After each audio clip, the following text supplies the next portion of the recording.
Uh, so maybe I think we can start with just asking you about a moment that you remember about SEALNet's beginning and your your your your intention and your contribution to whatever that was called before it was SEALNet. What was the Yeah. relationship like, and any particular moment you were very fondly remembering?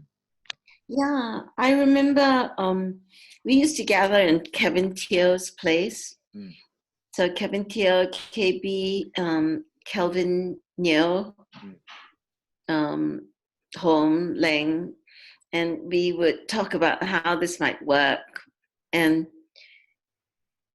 I think we really didn't know. I mean, 15 years ago, we were also, actually it was 20 years ago, around 2003, oh wow. um, we were trying to work out how do we fulfill the promise of Southeast Asia?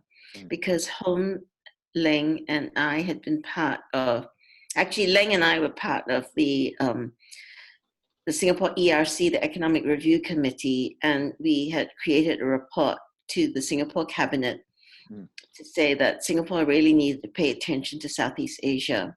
mm, And we spent 6 months writing the report. And by the end of it, we were so enthusiastic about Southeast Asia, we couldn't stop working together. ah, And SEALnet and SAILI were actually the outcome of that report. ah, And we were very encouraged because the report was really basically adopted, and we presented in June 2002, mhm, and in November 2002, Thailand and Singapore announced ASEAN 2020. mm, And so we felt very vindicated that we had chosen a good topic mhm, and made some good suggestions. mhm. I actually wish I could find that report and send it to you. So if I find it, I will. Yeah, yeah. But that was the genesis of the SAILI, Ah, and we really, really felt that the best and brightest of Southeast Asia were actually living side by side in the dorms here. ah, Hang on, there's somebody at the door. Hold on, okay. okay, don't worry. Ah, okay. Okay. Uh-huh. So you were saying that the best of SEALNet was living side by side in the dorm.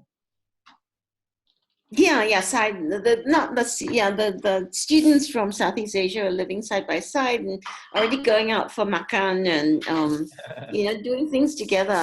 Ah, And we said, well, what could we do to have them get to know each other ah, um, more? So,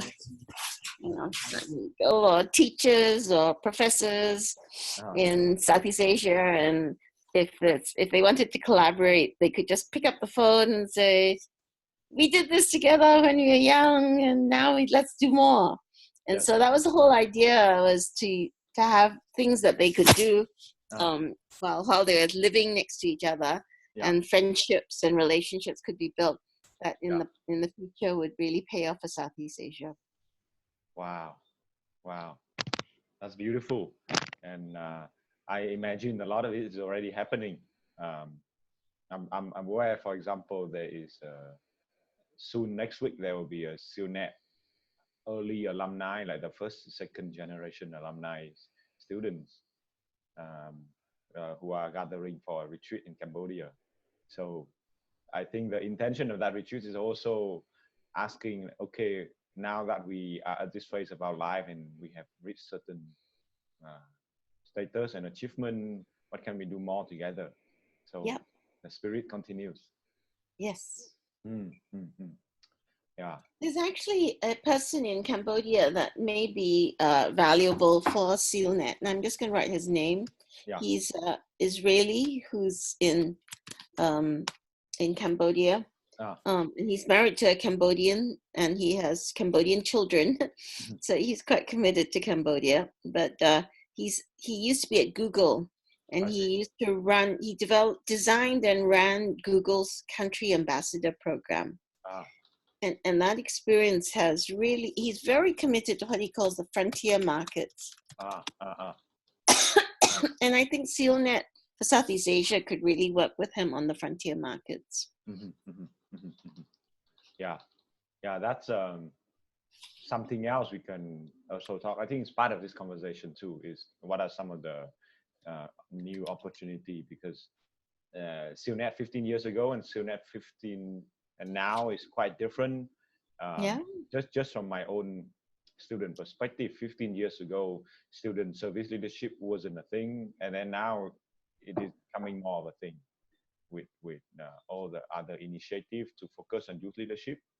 Mm. So it's if SEALnet is to be ahead of the curve and really be the frontier, I think it's good to continue noticing those opportunities. Yeah. Uh, Good. yeah, I wanted to know also more about what would you say would be your piece, the piece of the perspective that you brought into the conversation of the original Genesis, because each person really brought something different. I think I was probably the oldest person Mm, as part of this. mm, And so I brought the actual physical knowledge of what it was like to be in Singapore mm, mm, when it got independence and it wasn't clear that Singapore could survive. yeah, And so this whole the miracle story of Singapore yeah, was something that I had lived through, and I didn't see why all of Southeast Asia couldn't do it. mm, mm, mm, mm, Invest in people, mm, provide housing and transportation and medical and health, and it pays off. mm, mm. People can realize their potential. Yeah, I see.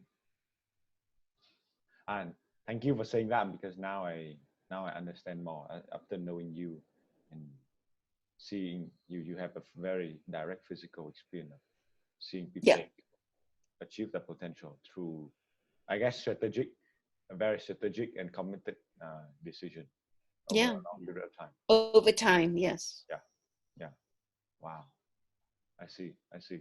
Um, so um, yeah. What would you say is your perspective on what SEALnet has been, and uh, yeah, when it started? I guess that was when you were most involved, and then now what it might become. And I can give you something about what's happening right now, but I Yes, also please. wanted to. I'll give you first is I Mhm. SEALnet has become a so-called recognized brand in Southeast Asia. At least I think if you type in Southeast Asia leadership youth, uh, it'll be the first thing that will pop up, which is Mhm. quite wonderful. And in terms of operation, every year we still produce student projects, and for the most part, we our model is very much having the people is what we develop. And so to this, so you can call it servant leadership learning experience. People come together and really get to develop a strong relationship both with each other across the national border, but also really get to know themselves a lot more.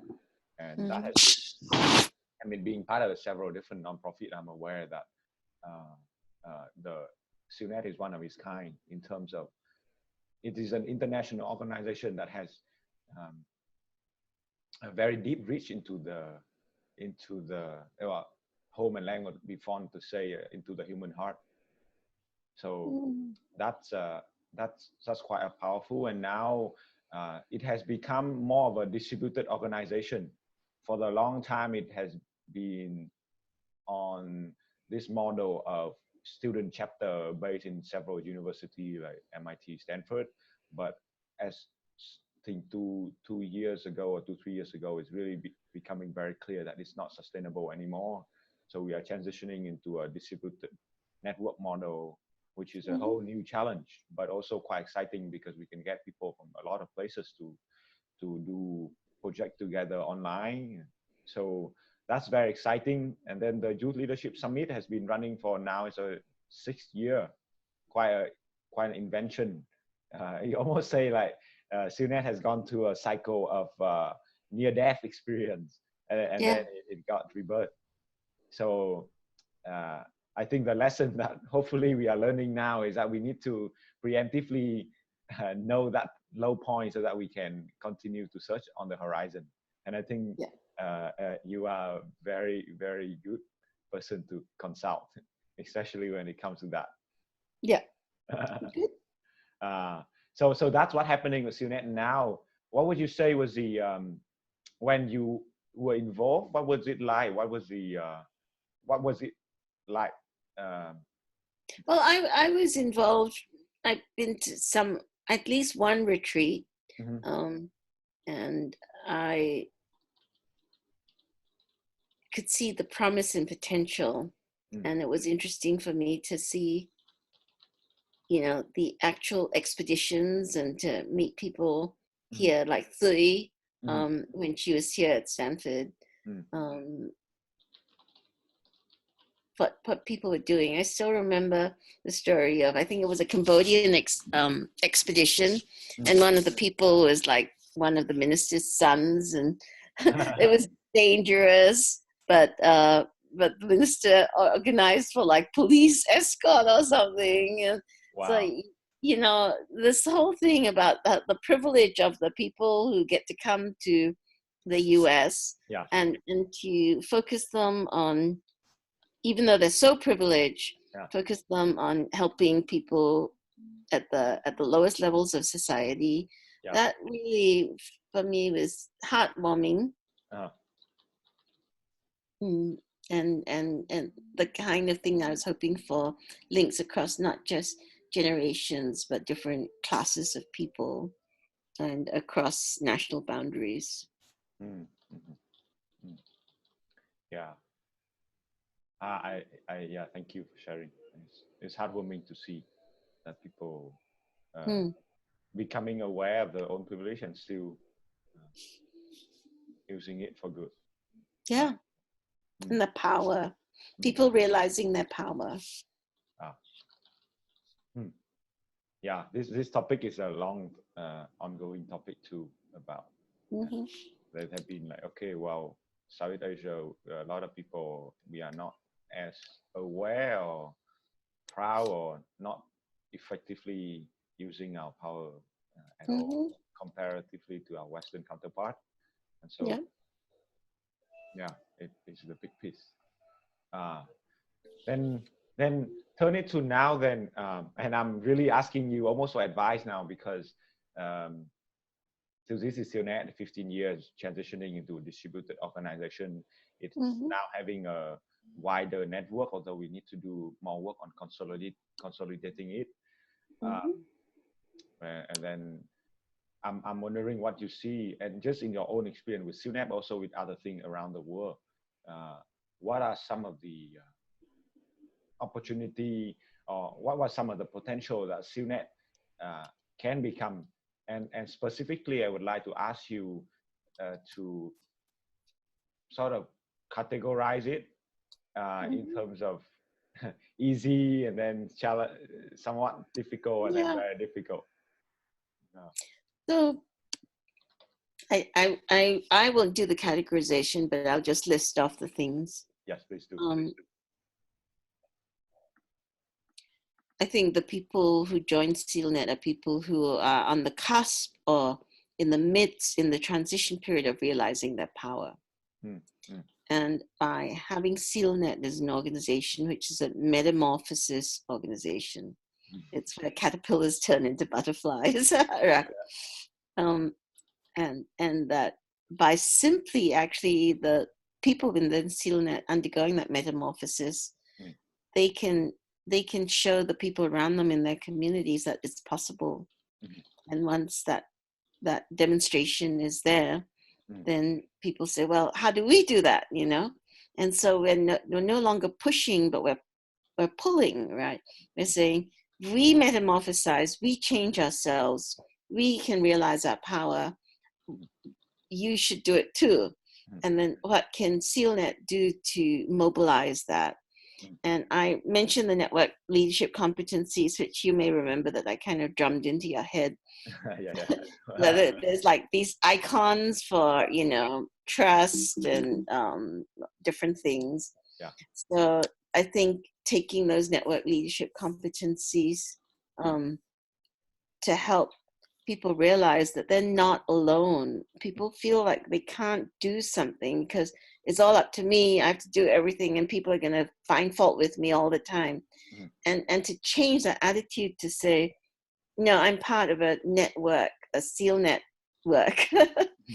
and we all look after each other and care about each other, and we practice on caring and supporting each other. Mhm. And with that network, you can do so much more. Mhm. And in fact, I really see that SEALnet now needs to take this asset, which is the SEALnet network, Mhm. and mobilize it to realize the potential, not just of the SEALnet members, but the work of the SEALnet members in their own communities. Mhm. Not just a member, but also their works. Ah, I see. I see. Mm. Mm. Yeah. And I would love to relay this message. Actually, I want to ask you then, because Mm-hmm, I might be present at the retreat coming next week with mm-hmm. the first generation alumni who are in their 30s, early 30 now. What would Yeah. you say is a message? Um, yeah, you can call it a wish or a statement of opportunity, an invitation, or just a good greetings. A good greeting.